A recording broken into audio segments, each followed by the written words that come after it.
Hello everybody, welcome back to Rosie TV. Today we're going to be discussing the Premier League top 4 race. There are currently 4 teams fighting for that 3rd and 4th spot.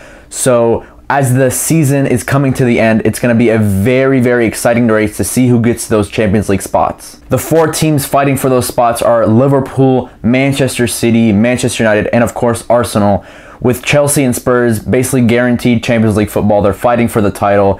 That's another story on its own, who's going to win the title. It looks like it's going to be Chelsea, but today we're just going to be discussing who's going to get into that Champions League spot. First, let's start out with the 6th place team currently, which is Arsenal. They've played 32 games, which means they have 6 games left this season. It's also important to note that they've played 1 less game than both Manchester clubs and 2 less games than Liverpool, so they do have some ground to make up. And if they win their games in hand, they will definitely shoot up in the rankings. But at the same time, their final 6 fixtures are actually pretty tough compared to all the other teams. This weekend, they go against Spurs away from home. They then have Manchester United at home, then Southampton away, Stoke City away, Sunderland at home, and Everton at home. The toughest game from these fixtures is definitely the Spurs game this weekend, and if they manage to get 3 points from that game, then they could possibly have the momentum to keep going this season and possibly get a top 4 spot. Right now, they're probably like the least favorite to get that top 4 spot just because they're so low in the table and everyone's fighting for it. But if they beat Spurs, then it's definitely possible. Then they have the United game, which is definitely huge. They cannot drop points there if they want to get into the top 4, because you know United are going to be fighting for it as well. They could possibly get maximum points from the Southampton, Stoke, and Sunderland games, just because Southampton are not really fighting for anything. They're just kind of in mid-table. Same with Stoke, and Sunderland are already guaranteed to be relegated. So that could definitely help them a lot. Those 9 points are going to be vital. And then finally, they have Everton at the end of the season. That could be a decider, but also Everton don't really have anything to fight for. They're kind of in their own league because they're not really that close to the top 6, but they're also far away from the 8th place team in West Brom and all the other teams. So they're basically guaranteed 7th place. So as for Arsenal, I think they could end up getting a win here. Wenger switched to a back 3 and they have 3 wins in a row. I'm not sure if it's going to last or not, but it's definitely interesting to see something new. This is like the first time since 1997 that Arsene Wenger's actually deployed a back 3. But as for Arsenal, we all know that towards the end of the season, they always go on a blistering run of form. So I'm going to say for these last 6 games, they're going to get a maximum of 14 points, which will give them a total of 74 points.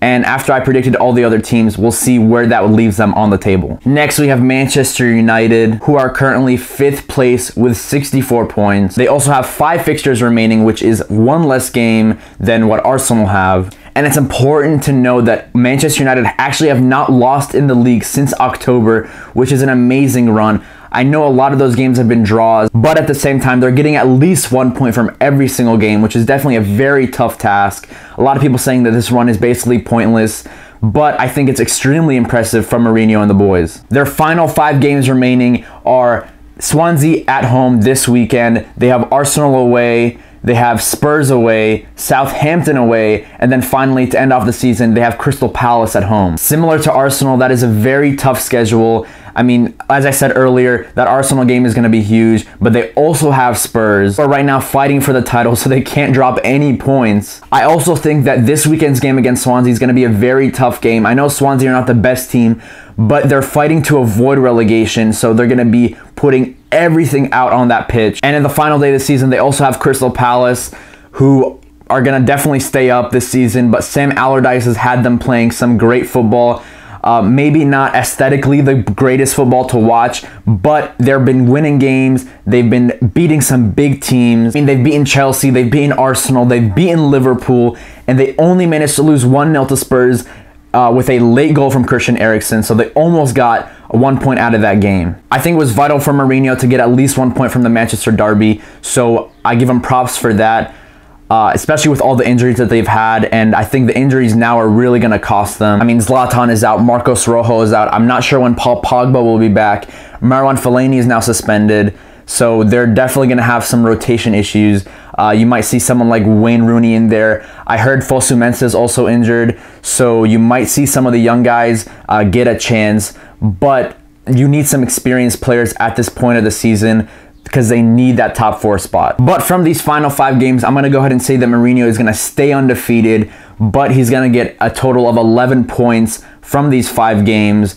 And that means he's going to end the season with a total of 75 points. That's one more than what I predicted for Arsenal. So we're going to have to go on to the other teams and see what their predicted total is going to be. Next is Manchester City, who have played the same amount of games as Manchester United, and they have one more point than United currently. They're sitting in 4th place with 65 points. And they definitely have a much easier schedule compared to Manchester United and Arsenal. In their final 5 fixtures, they have Middlesbrough away, Crystal Palace at home, Leicester at home, West Brom at home, and then finally Watford away. So they don't have to go against an Arsenal or a Spurs, and they already drew against Manchester United. The only team in there that's trying to fight for something is Middlesbrough, who are trying to avoid relegation, but it might be too little too late because I think the gap is already too big for them to avoid relegation, so expect them to get smashed this weekend by City. City have generally done pretty decent against these smaller teams, so I expect them to get a lot of points from these final 5 games. I think they'll win 4 out of 5 of these games, and they'll probably slip up in one of the games and just get a draw,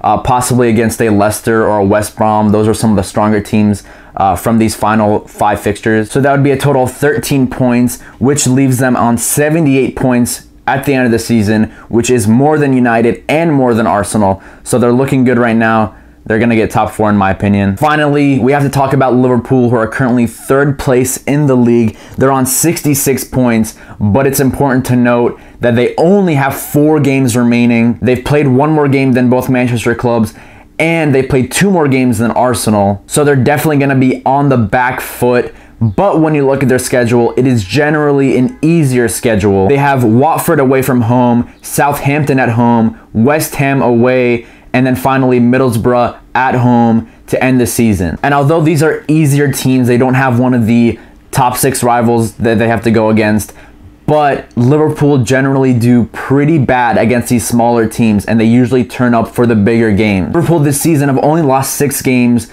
but when you look at the teams that they lost to, it's pretty horrendous. They lost to Burnley, Bournemouth, Swansea, Hull, Leicester, and Crystal Palace. None of those teams are even in the top 10 in the Premier League, which means that they're undefeated against the top 6, and they've lost against these mid-table teams. So Klopp definitely has to change something. They have to turn up for these smaller games, because from these remaining fixtures, the only team that's in the top 10 is Southampton. This is definitely the hardest one to predict just because they're so unpredictable. So I'm going to say that they're going to beat Middlesbrough on the final day of the season. I think that West Ham's defense has been very poor, so I think Liverpool can get a win out of that. Southampton game, I'm going to say they drop a few points. I think Southampton are really solid. I'll say that they'll finish with a 1-1 draw.